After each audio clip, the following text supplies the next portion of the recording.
The Sanlam art collection, which was founded in 1965, contains some 2,000 items, which covers a century of South African art history. What you see here is actually just a small portion of the collection as such. A large part of it's on exhibition in office spaces, as well as in our own gallery at the Sanlam head office.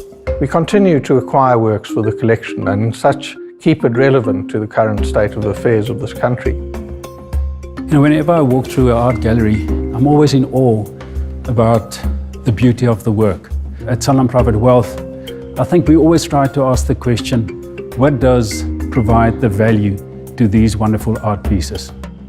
As you stroll through this collection and see the works face to face, what looks back at you really isn't a price tag. You get a real, tangible sense of the cultural wealth of our nation.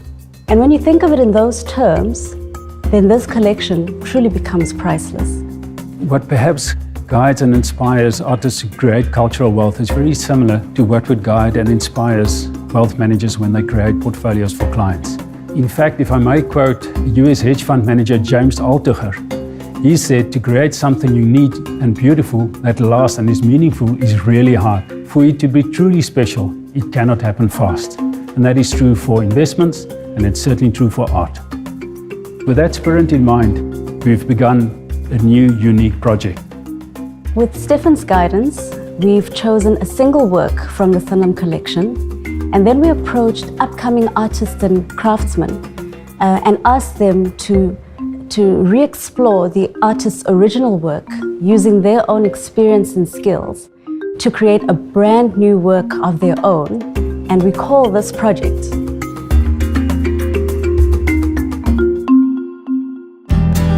This work, acquired by Sanlam in 2010, is by the Cape Town artist Ndine Kwinambi. It is entitled Walk of Numbers. My work has often expressed journey. With the walk of numbers, a central image were figures just across the canvas. And then I thought about the journey when I actually put the ruler as a sort of part. Maybe it was measuring my progress, how far I've come and how far I still need to go. I don't think art is ever finished. There's always room to grow more and learn more. That's what life and art is all about.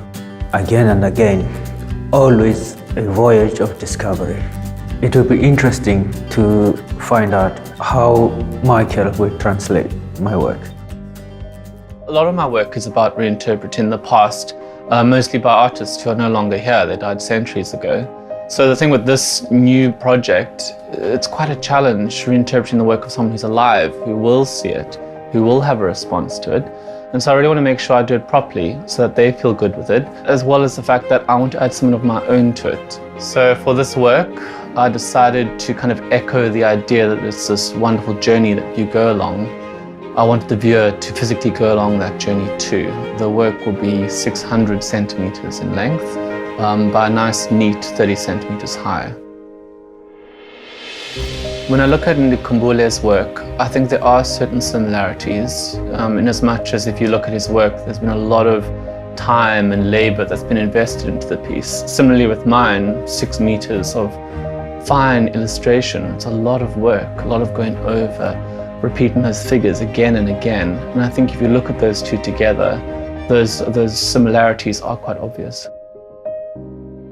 What makes this project really unique is that Nkumbule's work ended, and I don't think he envisioned that there would be some kind of continuity from this. I'm really picking up where he left off as I continue my journey.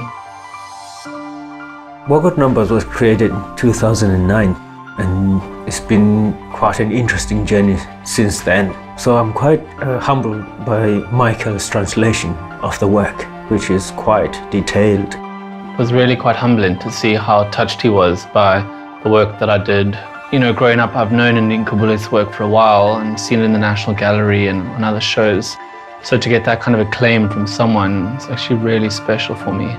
It's quite nice to see his perspective from behind that window.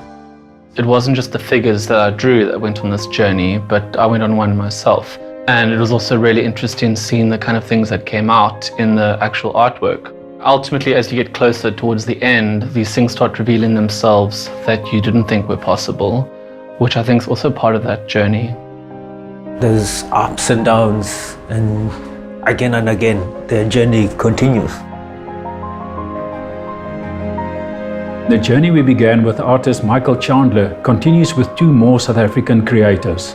Both have reinterpreted Ndikimbule's original work in their own, very different ways. The multi-talented Renee Rousseau, whose work includes textile, ceramic and interior design, has created a bold graphic lino cut print, while Johannesburg architect and designer Sean Gaylard's minutely detailed work in ink explores his fascination with the pattern and fabric of cities.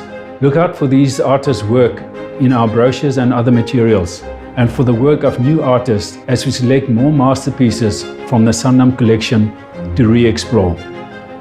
Join us in this unique project. Not only will it add to the cultural wealth of our nation, but it also reflects our own dedication to inspiration and excellence in perpetuity as we craft lasting financial wealth for our clients.